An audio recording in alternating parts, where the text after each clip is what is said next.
Hello everyone. दोस्तों, जब चतुर्थ भाव के स्वामी अष्टम भाव में होते हैं तो चतुर्थ भाव से संबंधित चीजें जैसे कि घर है, माता है, व्यक्ति की संपत्ति है, मानसिक सुख है, पारिवारिक आधार है, ये सभी चीजें जाकर अष्टम भाव से जुड़े हुए जो विषय हैं यानी कि परिवर्तन है, रहस्यमयी स्थितियां हैं, विरासत है, अनुसंधान है, दीर्घायु या फिर आकस्मिक घटनाएं हैं, उनसे जाकर जुड़ जाता है। यहाँ पर व्यक्ति जीवन के अलग अलग तरीके के गहरे अनुभव भी प्राप्त करता है। वैदिक ज्योतिष में अष्टम भाव को एक दुह स्थान भी माना जाता है, यानी एक ऐसा स्थान जहाँ पर कई तरीके के दुखों का सामना या कष्टों का सामना भी व्यक्ति को करना पड़ सकता है। इसलिए सामान्यतः देखा जाए तो ये स्थिति एक गहरे परिवर्तन वाली स्थिति है, यानी यहाँ पर कई तरीके के उतार चढ़ाव या कई तरीके की परेशानियां या चैलेंजेस जो है वो व्यक्ति को फेस करने पड़ते हैं। हालांकि ये योग व्यक्ति को केवल कठिनाइयां ही नहीं देता है बल्कि जीवन के गहरे अर्थ को भी सिखाता है। यहाँ पर व्यक्ति कष्टों को सहन करके आंतरिक रूप से बहुत ज्यादा मजबूत बनता है, शोध करने की उसकी प्रवृत्ति हो जाती है या कई विषयों में वो शोध भी कर सकता है, और परिस्थितियों के अनुसार स्वयं को बदलने की ताकत भी इस व्यक्ति के अंदर मौजूद होती है। यानी कि ये योग व्यक्ति को जितना परेशानियों का सामना करवाता है, व्यक्ति को उतना ही स्ट्रोंग भी बना देता है। इस स्थिति का अंतिम फल उस ग्रह की शक्ति पर भी निर्भर करता है, उसकी राशि क्या है, युति, दृष्टि, दशा, नवांश की स्थितियां तथा संपूर्ण जन्म कुंडली पर निर्भर करता है। केवल इस एक योग के आधार पर संपूर्ण निष्कर्ष नहीं दिया जा सकता। जब चतुर्थ भाव के स्वामी अष्टम भाव में होते हैं तो कई बार ये स्थिति भी निकलकर सामने आती है कि जातक को अपने जीवन में कई बार परिवर्तन की स्थिति से गुजरना पड़ता है। यानी हो सकता है कि उसको कई बार घर बदलना पड़े, कई बार शहर बदलने की स्थिति भी आ सकती है। जीवन में बार बार घर बदलना, पुराने घर का पुनर्निर्माण करना, संपत्ति का पुनर्विभाजन करना अथवा किसी विशेष घटना के बाद नए घर का निर्माण करना जैसी परिस्थितियां भी उत्पन्न हो सकती हैं। जातकों को अचानक जीवन में घर और भूमि का लाभ भी प्राप्त होता है। कुछ लोगों को संपत्ति से जुड़े हुए मामलों में लंबे समय तक संघर्ष करना पड़ सकता है। यदि चतुर्थे शुभ स्थिति में हो तो ये परिवर्तन अंततः जातक के लिए शुभ फल लेकर आता है, यानी उसके लिए लाभकारी सिद्ध हो सकता है और उसे पहले से भी अधिक स्थिर जीवन प्रदान कर सकता है।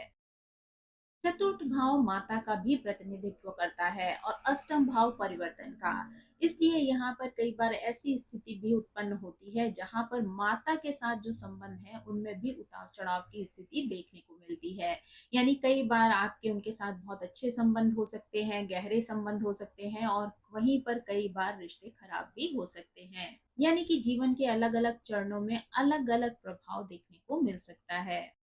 कई बार माता के जीवन में भी बड़े परिवर्तन देखे जा सकते हैं, यानी उनका स्थान परिवर्तन हो सकता है, स्वास्थ्य संबंधी चुनौतियों का सामना उनको करना पड़ सकता है, या पारिवारिक परिस्थितियों में भी कई तरीके के बदलाव आ सकते हैं। केवल इस आधार पर माता के संपूर्ण स्वास्थ्य या आयु के निष्कर्ष पर नहीं पहुंचना चाहिए। यानी अगर आपको इन स्थितियों का ज्ञान करना है तो उसके लिए माता के संपूर्ण चार्ट का विश्लेषण करना भी आवश्यक है। अष्टम भाव का संबंध विरासत, अधिकार और पैतृक धन से भी होता है। इसलिए जब चतुर्थेश यहाँ पर स्थित होते हैं तब पैतृक भूमि, मकान या अन्य अचल संपत्तियां जीवन में महत्वपूर्ण विषय बन सकती हैं। जातक को अपने पूर्वजों की संपत्ति प्राप्त होने की संभावना भी बनती है अथवा विरासत से जुड़े हुए मामलों में भी वो महत्वपूर्ण भूमिका निभा सकता है। यदि ग्रह शुभ होते हैं तो यहाँ पर विरासत से लाभ, पैतृक संपत्ति का विस्तार अथवा परिवार की संपत्ति का संरक्षण संभव होता है। लेकिन वहीं पर अगर ये ग्रह पीड़ित हो जाता है तो उत्तराधिकार को लेकर विवाद की स्थिति उत्पन्न हो सकती है। कानूनी मामले, संपत्ति का बंटवारा या दस्तावेज संबंधी समस्याएं भी आ सकती हैं। अष्टम भाव रहस्य और गोपनीयता का प्रतिनिधित्व भी करता है। इसलिए इस योग वाले जातक सामान्य लोगों की तुलना में अपनी जिंदगी को निजी रखना पसंद करते हैं। यानी ऐसे लोग अपने जीवन की बातों को, घटनाओं को दूसरों के साथ शेयर करना बहुत ज्यादा पसंद नहीं करते हैं। वे शांत, एकांत और भीड़ से दूर रहने वाली जगहों पर रहना भी पसंद कर सकते हैं। कुछ लोग अनुसंधान संस्थानों, सुरक्षा सेवाओं, आध्यात्मिक आश्रमों या ऐसे स्थानों से जुड़े हुए हो सकते हैं जहां गोपनीयता का विशेष महत्व होता है। यदि यहाँ पर अन्य ग्रह भी सपोर्ट करने वाले हों तो ये योग गूढ़ विद्या, ज्योतिष, तंत्र मंत्र, योग, मनोविज्ञान, चिकित्सा, अनुसंधान है या रहस्यमय विषयों के प्रति भी रुचि प्रदान कर सकता है। यानी कि ऐसे व्यक्ति को इन विषयों में भी इंटरेस्ट हो सकता है और वो इनसे जुड़े कार्यों को भी कर सकता है। चतुर्थ भाव मानसिक शांति और आंतरिक सुरक्षा का प्रतिनिधित्व भी करता है। चतुर्थ भाव के स्वामी अष्टम भाव में होते हैं तो भावनात्मक जीवन में भी समय समय पर गहरे परिवर्तन आते रहते हैं। जीवन की कठिन परिस्थितियां व्यक्ति को मानसिक रूप से अधिक परिपक्व और मजबूत बना देती हैं। ऐसे लोग अक्सर कर अपने जीवन में अनुभवों से बहुत ज्यादा सीखते हैं। यानी कि ये लोग अपने जीवन में जो भी प्रैक्टिकली उन्होंने अनुभव किया होता है उन चीजों को हमेशा याद रखते हैं। आगे जाकर जीवन में आने वाली समस्याओं से लड़ने के लिए वही अनुभव इनकी ताकत बन जाते हैं। वे आत्म विश्लेषण, ध्यान, योग, आध्यात्मिक साधना, मनोविज्ञान या आत्मचिंतन के माध्यम से स्वयं को विकसित कर सकते हैं। अगर यहाँ पर ग्रह शुभ होते हैं तो इनकी कठिन परिस्थितियां ही इनके आत्म विकास का माध्यम बन जाती हैं। लेकिन वहीं पर अगर ये ग्रह पीड़ित हों तो मानसिक अस्थिरता, असुरक्षा की भावना या घरेलू जीवन में बार बार तनाव की स्थिति देखने को मिल सकती है। अगर चतुर्थेश अपनी उच्च राशि में होते हैं, स्वराशि में हो, मित्र राशि में हो या शुभ नवांश में स्थित हो तथा बृहस्पति या शुक्र जैसे शुभ ग्रहों की दृष्टि पड़ रही हो, ये योग विरासत में लाभ दे सकता है, पैतृक संपत्ति की प्राप्ति करवा सकता है, आप पुराने घर का पुनर्निर्माण कर सकते हैं। ये योग आपको आध्यात्मिक उन्नति और जीवन के गहरे सकारात्मक परिवर्तन प्राप्त करवा सकता है। ऐसे लोग कठिन परिस्थितियों से सीखकर पहले से भी अधिक मजबूत बन जाते हैं तथा जीवन के रहस्यमय विषयों में भी विशेष ज्ञान की प्राप्ति कर सकते हैं। लेकिन वहीं पर अगर चतुर्थेश नीच राशि में हो, अस्त हो, राहु केतु या पाप ग्रहों की दृष्टि से पीड़ित हो, अष्टम भाव भी अशुभ प्रभाव में हो, तो घर परिवार में अस्थिरता, पैतृक संपत्ति से जुड़े हुए विवाद, मानसिक तनाव, घरेलू वातावरण में बार बार परिवर्तन अथवा विरासत संबंधी कानूनी समस्याएं भी उत्पन्न हो सकती हैं और माता से जुड़े हुए विषयों में भी उतार चढ़ाव देखने को मिल सकता है। अब अगर ग्रहों के अनुसार इस स्थिति को समझने का प्रयास करें तो यहाँ पर हम सबसे पहले सूर्य के बारे में बात करते हैं। वृषभ लगन में सूर्य चतुर्थ भाव के स्वामी होकर अष्टम भाव में धनु राशि में बैठते हैं। ये योग घर, माता, शिक्षा और मानसिक शांति को अष्टम भाव के रहस्य, अनुसंधान, परिवर्तन और आध्यात्मिक ज्ञान से जोड़ देता है। धनु राशि बृहस्पति की राशि होने के कारण सूर्य यहाँ पर उच्च ज्ञान, दर्शन, गूढ़ विद्याओं और जीवन के रहस्यों को समझने की प्रबल इच्छा प्रदान करता है। ऐसा जातक ज्योतिष, वेद, दर्शन, मनोविज्ञान, शोध कार्य तथा गुप्त विषयों में गहरी रुचि रखता है और उच्च शिक्षा और रिसर्च के क्षेत्र में भी ये स्थिति व्यक्ति को विशेष सफलता दिलवा सकती है। चतुर्थेश के अष्टम भाव में होने के कारण माता पिता के साथ जो संबंध है उनमें भी कई तरीके के उतार चढ़ाव देखने को मिल सकते हैं। कभी परिवार के साथ अत्यधिक निकटता रह सकती है तो कभी परिस्थितियों के कारण दूरी और मतभेद की स्थिति भी आ सकती है। परिवर्तन स्थायी नहीं होते हैं बल्कि समय और दशा के अनुसार बदलते रहते हैं। आरंभिक जीवन में जातक का आत्मविश्वास कई बार कठिन परिस्थितियों के कारण प्रभावित हो सकता है, लेकिन लगभग 30 वर्ष की आयु के बाद वह अपनी वास्तविक क्षमता को पहचानने लगता है और उसका व्यक्तित्व अत्यधिक मजबूत बन जाता है। यदि सूर्य यहाँ पर शुभ स्थिति में होते हैं तो सरकारी अनुसंधान संस्थानों, खुफिया एजेंसियों, रक्षा सेवाओं, सुरक्षा विभाग, टैक्स या इन्वेस्टिगेशन से जुड़े हुए कार्यों में सफलता मिल सकती है। शुभ दृष्टि मिलने पर ये योग व्यक्ति को कठिन परिस्थितियों में भी सत्य की खोज करने वाला, निर्भीक और प्रभावशाली व्यक्तित्व प्रदान करता है। अब अगर हम चंद्रमा की बात करें तो मेष लग्न की कुंडली में चंद्रमा चतुर्थ भाव के स्वामी होकर अष्टम भाव में वृश्चिक राशि में स्थित होते हैं, जहां चंद्रमा को नीच का माना जाता है।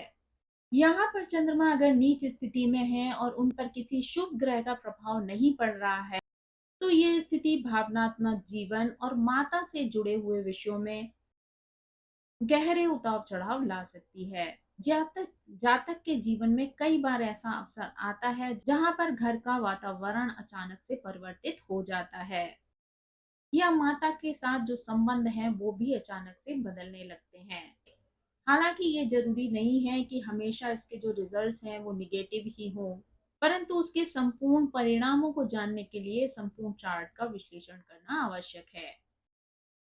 चतुर्थेश के अष्टम भाव में होने के कारण घर, भूमि, वाहन से जुड़े हुए विषयों में अचानक से परिवर्तन की स्थिति प्राप्त हो सकती है। कभी कभी आकस्मिक परिस्थितियों या होने वाली घटनाओं की वजह से भी व्यक्ति को स्थान परिवर्तन करना पड़ सकता है। संपत्ति से संबंधित विवाद या आर्थिक हानि की संभावना भी बनी रहती है, विशेषकर यदि चंद्रमा अत्यधिक पीड़ित हो। दूसरी ओर यही स्थितियां जातक को ज्योतिष, तंत्र विज्ञान, मनोविज्ञान, रहस्यवाद, आध्यात्मिक साधना तथा गूढ़ विद्याओं की ओर गहराई से आकर्षित करती हैं। ऐसे लोगों को मानसिक शांति बाहरी सुख सुविधाओं से अधिक आत्मचिंतन, ज्ञान और आध्यात्मिक अध्ययन से मिलती है। यदि यहाँ पर शुभ ग्रहों की दृष्टि होती है तो चंद्रमा की नीचता कम हो जाती है, यानी वो अपने नीच वाले प्रभाव कम कर देता है और जहाँ तक अपनी भावनात्मक संवेदनशीलता को ज्ञान, अनुसंधान और आध्यात्मिक उन्नति का माध्यम बना सकता है। अब अगर हम यहाँ पर मंगल ग्रह की बात करें तो दो लग्नों के माध्यम से मंगल चतुर्थेश होकर अष्टम भाव में बैठते हैं। अगर हम पहले सिंह लग्न की बात करें तो मंगल चतुर्थ एवं नवम भाव के स्वामी होकर अष्टम भाव में मीन राशि में बैठते हैं। इसलिए यहाँ पर मंगल की ऊर्जा आध्यात्मिकता, ज्ञान और आत्म विकास की दिशा में कार्य करती है। ऐसा जातक जीवन की घटनाओं को केवल दुर्भाग्य नहीं मानता है, बल्कि उन्हें ईश्वर की शिक्षा और आत्म विकास का अवसर समझता है। यानी कि उसे लगता है कि जीवन में जो भी कठिन परिस्थितियां आ रही हैं वो उन्हें भगवान सिखाने के लिए भेज रहा है। यानी अगर कठिन परिस्थितियों से लड़कर वो जीवन में कुछ सीखता है तो वो स्थितियां जीवन में उसे और आगे ले जा सकती हैं। जीवन में जब भी कोई बड़ा संकट आता है तो ऐसा व्यक्ति धर्म, आध्यात्मिक ग्रंथों, गुरु के मार्गदर्शन या ध्यान के माध्यम से स्वयं को संभालने का प्रयास करता है। चतुर्थेश जब अष्टम भाव में होते हैं तो घर, परिवार, मानसिक शांति, इन सभी में समय समय पर कई तरीके के परिवर्तन देखने को मिल सकते हैं। लेकिन इन सभी परिस्थितियों से जातक जीवन के महत्वपूर्ण अनुभवों को प्राप्त करता है। उसे ज्योतिष, योग, वेदांत, तंत्र, मनोविज्ञान, अन्य गूढ़ विषयों में विशेष रुचि हो सकती है। माता धार्मिक या आध्यात्मिक प्रवृत्ति की हो सकती है और उनके संस्कार जातक के व्यक्तित्व पर गहरा प्रभाव छोड़ते हैं। यदि मंगल शुभ हो तो विरासत, अनुसंधान, शिक्षा अथवा आध्यात्मिक कार्यों से लाभ हो सकता है। ये योग व्यक्ति को कठिन से कठिन परिस्थितियों में भी सकारात्मक सोच बनाए रखना, दूसरों को प्रेरित करने तथा कठिन समय में भी साहस पूर्वक आगे बढ़ने की क्षमता प्रदान करता है। अब अगर मकर लग्न की बात की जाए तो मंगल यहाँ पर चतुर्थ और एकादश भाव के स्वामी होकर अष्टम भाव में सिंह राशि में स्थित होते हैं। सिंह सूर्य की ही राशि है, इसलिए यहाँ मंगल अपने साहस इसलिए यहाँ पर मंगल साहस, नेतृत्व की क्षमता और संघर्षशीलता को प्रभावी ढंग से व्यक्त करते हैं। ये योग जातक को जीवन में बड़े उतार चढ़ाव, अचानक से आने वाली चुनौतियों का निडर होकर सामना करने की शक्ति प्रदान करता है। कठिन परिस्थितियों में इसे कमजोर बनाने के बजाय अधिक परिपक्व और आत्मविश्वासी बना देता है। जीवन में चाहे कितनी भी बाधाएं आ जाएं, यह व्यक्ति अंततः उनसे उबर कर सफलता प्राप्त करने की क्षमता रखता है। चतुर्थेश के अष्टम भाव में होने पर घर, भूमि, वाहन और पैतृक संपत्ति से जुड़े हुए मामलों में समय समय पर परिवर्तन और अप्रत्याशित घटनाएं देखने को मिल सकती हैं। मंगल वाहन का भी कारक ग्रह है, इसलिए यहाँ पर वाहन चलाते समय विशेष सावधानी बरतने की आवश्यकता होती है, क्योंकि आपकी लापरवाही ही आपकी दुर्घटना का कारण बन सकती है। यदि मंगल यहाँ पर शुभ होते हैं तो जातक पुलिस, सेना, गुप्तचर विभाग, रक्षा सेवाओं, विज्ञान, सर्जरी, अग्निशमन या सरकारी गोपनीय परियोजनाओं में सफलता प्राप्त कर सकता है। उसे किसी भी प्रकार की संकटपूर्ण परिस्थिति में काम करने से भी डर नहीं लगता है। यानी कि जिन कार्यों में खतरा होता है, उसे उन खतरों के सामने खड़े होने में भी किसी प्रकार का भय नहीं होता है। यानी वो उन सभी परिस्थितियों का मुकाबला साहस के साथ करता है। गुरु या किसी अन्य शुभ ग्रहों की दृष्टि मिलने पर ये योग चिकित्सा या रहस्यमय विषयों में उल्लेखनीय सफलता तथा पैतृक संपत्ति से भी लाभ की प्राप्ति करवा सकता है। यानी कि आपको अपने जीवन में पैतृक संपत्ति की प्राप्ति भी हो सकती है। अब अगर बुध ग्रह के बारे में बात करें तो बुध ग्रह भी दो लग्नों के माध्यम से चतुर्थेश होकर अष्टम भाव में बैठते हैं।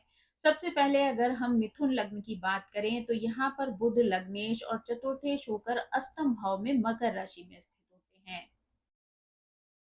मकर राशि यहाँ पर बुध की मित्र राशि है, इसलिए बुध यहाँ पर गंभीर, व्यवहारिक और गहन चिंतन करने वाला बनता है। ऐसा जातक रहस्यमयी विषयों, अनुसंधान, मनोविज्ञान, ज्योतिष, तंत्र तथा प्राचीन ज्ञान में गहरी रुचि रखता है।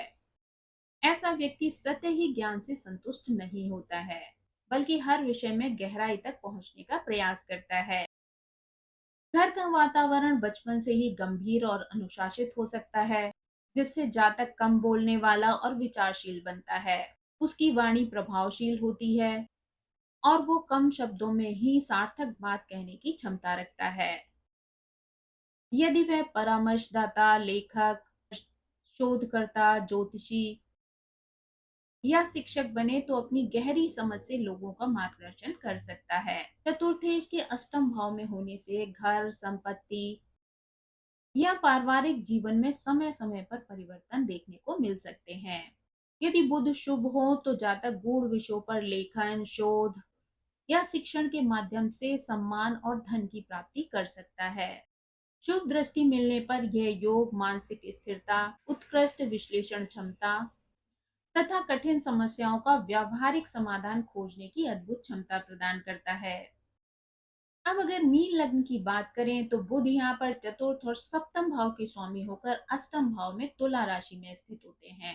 बुध यहाँ पर अपनी मित्र राशि में है, इसलिए यहाँ पर बुध बहुत ज्यादा संतुलित और परामर्श देने की उत्कृष्ट क्षमता प्रदान करता है। ऐसा जातक विशेष रूप से उन लोगों का मार्गदर्शन कर सकता है जो वैवाहिक जीवन, पारिवारिक तनाव, मानसिक संघर्ष से गुजर रहे हों। वह दूसरों की समस्याओं को धैर्यपूर्वक सुनकर उचित समाधान देने में भी सक्षम होता है। यह योग गुण विद्याओं, ज्योतिष, टैरो, मनोविज्ञान, रहस्यवाद तथा आध्यात्मिक विषयों के प्रति गहरी जिज्ञासा उत्पन्न करता है। बचपन में घर या माता के साथ होने वाली चर्चाएं भी धर्म, रहस्य या आध्यात्मिक विषयों से जुड़ी हुई होती हैं। कुछ मामलों में जातक या उनके भाई बहन ज्योतिष, आध्यात्मिक परामर्श, शोध अथवा गूढ़ ज्ञान से जुड़े हुए कार्यों में संलग्न हो सकते हैं। चतुर्थेश के अष्टम भाव में होने पर विरासत, संयुक्त संपत्ति या पैतृक धन से जुड़े हुए विषय भी जीवन में महत्वपूर्ण भूमिका निभाते हैं। यदि बुध शुभ हो तो यहाँ पर जातक अपनी बुद्धि, संवाद कौशल और अनुसंधान क्षमता के माध्यम से सम्मान और आर्थिक लाभ प्राप्त करता है। ग्रहों की शुभ दृष्टि मिलने पर यह योग जातक को उत्कृष्ट सलाहकार, शोधकर्ता और आध्यात्मिक मार्गदर्शक बना सकता है। अब अगर शुक्र ग्रह की बात की जाए तो यहाँ पर दो लग्नों के माध्यम से शुक्र चतुर्थेश होकर अष्टम भाव में बैठते हैं। सबसे पहले अगर हम कर्क लग्न की बात करें तो शुक्र यहाँ पर चतुर्थ और एकादश भाव के स्वामी होकर अष्टम भाव में कुंभ राशि में स्थित होते हैं। कुंभ शनि की राशि है, जो शुक्र की मित्र राशि मानी जाती है। ये अपेक्षाकृत यह स्थिति शुभ परिणाम देने वाली होती है। चतुर्थेश का अष्टम भाव में होना घर, संपत्ति, मानसिक शांति से जुड़े हुए विषयों में अनुसंधान, विरासत और जीवन के गहरे परिवर्तनों से जोड़ता है। चतुर्थेश का अष्टम भाव में होना घर, संपत्ति और मानसिक शांति के विषयों को अनुसंधान, विरासत और जीवन के गहरे परिवर्तनों से जोड़ता है। ऐसा जातक रहस्यमयी विषयों, ज्योतिष, तंत्र, मनोविज्ञान, चिकित्सा अनुसंधान या वैज्ञानिक शोध में विशेष रुचि रख सकता है। बड़े संगठनों, शोध संस्थानों या बहुराष्ट्रीय कंपनियों के साथ कार्य करने का योग भी बन सकता है। कुछ मामलों में यहाँ पर विवाह से पहले या विवाह के पश्चात गुप्त प्रेम संबंधों की संभावना भी रह सकती है। कुछ मामलों में विवाह से पहले या विवाह के पश्चात गुप्त प्रेम संबंधों की संभावना भी देखी जा सकती है, लेकिन इसका निर्णय केवल इस एक योग के आधार पर नहीं किया जा सकता। यदि शुक्र शुभ स्थिति में हो तो जातक को पैतृक संपत्ति, विरासत अथवा संयुक्त धन की प्राप्ति भी हो सकती है। जीवन साथी के साथ मिलकर दीर्घकालीन निवेश करने से भी व्यक्ति को आर्थिक लाभ की प्राप्ति हो सकती है। माता के साथ संबंध समय समय पर परिवर्तित हो सकते हैं, यानी कभी बहुत गहरे हो सकते हैं और कभी मतभेद की स्थिति भी उत्पन्न हो सकती है। यहाँ पर मित्र राशि में स्थित शुक्र रिश्तों को संभालने की भी क्षमता रखता है। शुभ दृष्टियों के प्रभाव में ये योग आर्थिक स्थिरता, शोध कार्यों में सफलता, आध्यात्मिक उन्नति और विरासत से लाभ दे सकता है। अब अगर कुंभ लग्न की बात की जाए तो यहाँ पर शुक्र चतुर्थ और नवम भाव के स्वामी होकर अष्टम भाव में कन्या राशि में स्थित होते हैं। कन्या राशि में शुक्र नीच के हो जाते हैं, इसलिए यदि यहाँ पर शुभ ग्रहों का प्रभाव शुक्र को ना मिले तो वैवाहिक जीवन और प्रेम संबंधों में गहरा उतार चढ़ाव देखने को मिल सकता है। कुछ जातकों के जीवन में गुप्त प्रेम संबंधों में विश्वास की कमी अथवा भावनात्मक पीड़ा जैसी परिस्थितियां भी उत्पन्न हो सकती हैं। हालांकि ये स्थिति सभी के चार्ट में समान फल देने वाली नहीं होती है। अलग अलग ग्रहों की स्थिति के अनुसार, दशा, महादशा, अंतरदशा के अनुसार भी अलग अलग परिणाम देखने को मिल सकते हैं। चतुर्थेश के अष्टम भाव में होने पर घर, वाहन, संपत्ति से जुड़ी हुई अचानक वाली घटनाएं भी देखने को मिल सकती हैं। कभी अचानक होने वाली परिस्थितियों के कारण घर और वाहन से हानि भी हो सकती है। के साथ संबंधों में समय समय पर परिवर्तन भी देखने को मिल सकता है, यानी उनके साथ संबंधों में उतार चढ़ाव की स्थिति भी बन सकती है। दूसरी ओर ये योग जातक को अनुसंधान, विश्लेषण, चिकित्सा, प्रयोगशाला, डेटा रिसर्च तथा गूढ़ विषयों में असाधारण रुचि प्रदान करता है। यदि शुक्र को बृहस्पति या अन्य ग्रहों की शुभ दृष्टि मिल जाए तो उसकी निष्ठा का प्रभाव कम हो जाता है और व्यक्ति शोध कार्यों से धन, ज्ञान और प्रतिष्ठा की प्राप्ति कर सकता है। विरासत से संबंधित मामलों में प्रारंभिक बाधाओं के बाद सफलता मिलने की संभावना भी रहती है।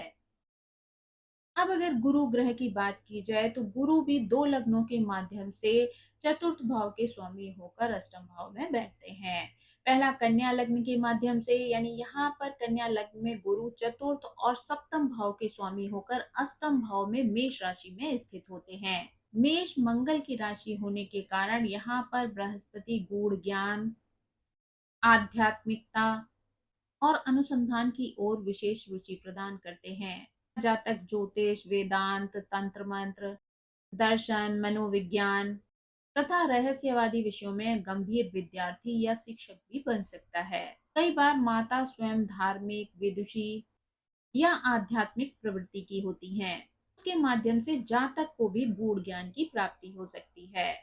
अष्टम भाव में स्थित गुरु अचानक से धन लाभ, विरासत या संयुक्त संपत्ति से लाभ के योग भी बनाता है। यदि ग्रह शुभ हो तो पैतृक संपत्ति, बीमा, उत्तराधिकार तथा जीवन साथी के माध्यम से आर्थिक लाभ की प्राप्ति भी हो सकती है, यानी इनके माध्यम से व्यक्ति आर्थिक उन्नति भी कर सकता है। ऐसा व्यक्ति कठिन परिस्थितियों में ज्ञान की प्राप्ति कर सकता है और बाद में उन्हीं अनुभवों के आधार पर दूसरों को मार्गदर्शन भी दे सकता है। ये योग आध्यात्मिक गुरु, ज्योतिषाचार्य, परामर्शदाता या दार्शनिक बनने की क्षमता भी देता है। शुभ दृष्टियों में घर का प्रभाव भी धार्मिक और ज्ञानमय रहता है। ये स्थिति जीवन में बड़े परिवर्तनों को भी अंततः विकास और समृद्धि का माध्यम बना देती है। अब अगर धनु लग्न की बात करें तो गुरु यहाँ पर लग्नेश और चतुर्थेश होकर अष्टम भाव में कर्क राशि में बैठते हैं, जहां वो उच्च के हो जाते हैं। ये गुरु के लिए एक अच्छी स्थिति मानी जा सकती है। उच्च का गुरु जीवन के बड़े परिवर्तनों को शुभ परिणामों में बदलने की क्षमता रखता है। ऐसा जातक गहन आध्यात्मिक ज्ञान, उत्कृष्ट अंतर्ज्ञान और जीवन के रहस्यों को समझने की विशेष क्षमता रखता है। ज्योतिष, वेद, योग और रहस्यवाद में गहरी सफलता मिल सकती है। ये योग विरासत, संयुक्त संपत्ति, बीमा, निवेश और विवाह के बाद मिलने वाले धन में उल्लेखनीय वृद्धि के संकेत देता है। विवाह के पश्चात आर्थिक स्थिति तेजी से मजबूत हो सकती है और जीवन साथी के साथ मिलकर बनाई गई संपत्ति निरंतर वृद्धि करती रहती है। माता का सहयोग और आशीर्वाद भी जीवन में महत्वपूर्ण भूमिका निभाता है। इन परिस्थितियां भी अंततः भाग्योदय का कारण बनती हैं। यदि गुरु शुभ दृष्टि से युक्त हो तो जातक समाज में सम्मानित विद्वान, आध्यात्मिक शिक्षक या सफल सलाहकार बन सकता है। यह योग धन, ज्ञान, आध्यात्मिक उन्नति और दीर्घकालिक समृद्धि प्रदान करने की अत्यंत शक्तिशाली क्षमता रखता है। अब अगर हम शनि ग्रह की बात करें तो शनि भी यहाँ पर दो लग्नों के माध्यम से फोर्थ हाउस के लॉर्ड होकर एट्थ हाउस में बैठते हैं। अब अगर हम सबसे पहले तुला लग्न की बात करें तो शनि यहाँ पर चतुर्थ और पंचम भाव के स्वामी होकर वृषभ राशि में स्थित होते हैं। ये स्थिति व्यक्ति के जीवन में धीरे धीरे परिवर्तन लेकर आती है। जीवन के प्रारंभिक वर्षों में घर का वातावरण और माता के साथ संबंध पूरी तरह सहज नहीं होते हैं।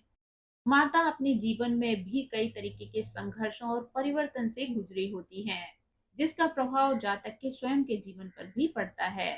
घर और संपत्ति से जुड़े हुए कार्य अपेक्षाकृत धीमी गति से आगे बढ़ते हैं, लेकिन जब भी वो पूरे होते हैं तो उनके जीवन में स्थायित्व लेकर आते हैं। जीवन साथी के साथ मिलकर वर्षों की मेहनत के पश्चात एक अच्छा घर और आर्थिक सुरक्षा की प्राप्ति होती है। प्रारंभिक दिनों में ससुराल पक्ष के साथ संबंधों में तनाव की स्थिति देखी जा सकती है, लेकिन समय के साथ साथ ये परिस्थितियां भी सुधर जाती हैं। गूढ़ विद्याओं, ज्योतिष या आध्यात्मिक विषयों के प्रति रुचि प्रायः जीवन के उत्तरार्ध में विकसित होती है। शनि की विशेषता के अनुसार 35 वर्ष की आयु के बाद इसके शुभ परिणाम अधिक स्पष्ट रूप से दिखाई देने लगते हैं। धैर्य और अनुशासन अपनाने पर ये योग स्थायी सफलता और लंबी आयु प्रदान कर सकता है। अब अगर वृश्चिक लग्न वालों की बात की जाए तो यहाँ पर शनि तृतीय और चतुर्थ भाव के स्वामी होकर अष्टम भाव में मिथुन राशि में विराजित होते हैं। योग जातक को गंभीर, धैर्यवान और जीवन के गहरे अनुभवों को सीखने वाला बनाता है। बचपन का घरेलू वातावरण पूर्णतः सुखद न होने के कारण व्यक्ति समय से पहले ही परिपक्व हो जाता है, यानी कि उसके अंदर बड़ी जल्दी मैच्योरिटी आ जाती है। माता के जीवन में भी अनेक परिवर्तन और संघर्ष देखने को मिलते हैं, जिससे परिवार की परिस्थितियां भी समय समय पर बदलती रहती हैं। संयुक्त संपत्ति, विरासत और दीर्घकालिक निवेश धीरे धीरे करके बढ़ते हैं। विवाह के पश्चात आर्थिक स्थिरता आने में समय लगता है, लेकिन जो भी उपलब्धि होती है वो स्थायी होती है। ससुराल पक्ष के साथ संबंधों में धैर्य और समझदारी बनाए रखना आवश्यक होता है।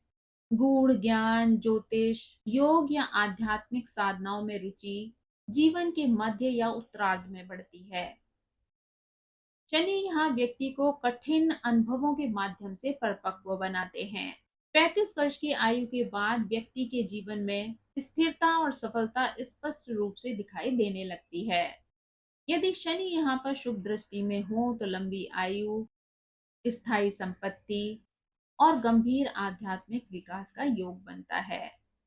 तो दोस्तों, ये थी जानकारी। जब चतुर्थेश अष्टम भाव में जाते हैं तो व्यक्ति के जीवन में परिवर्तन, विरासत, गहरी भावनात्मक परिपक्वता और पारिवारिक विषयों से जुड़े हुए अनुभवों को प्रदान करते हैं। ये योग व्यक्ति के जीवन को चुनौतियों के द्वारा विकसित करता है।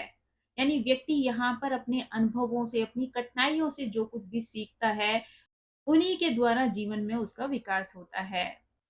आई होप ये जानकारी आपको पसंद आई होगी। Thank you so much. मेरी आप सभी से रिक्वेस्ट है कि प्लीज मेरे चैनल को सब्सक्राइब करें, लाइक करें, शेयर करें और कमेंट करके इसी तरह मुझे प्रेरित करते रहें। So thank you so much. Bye bye.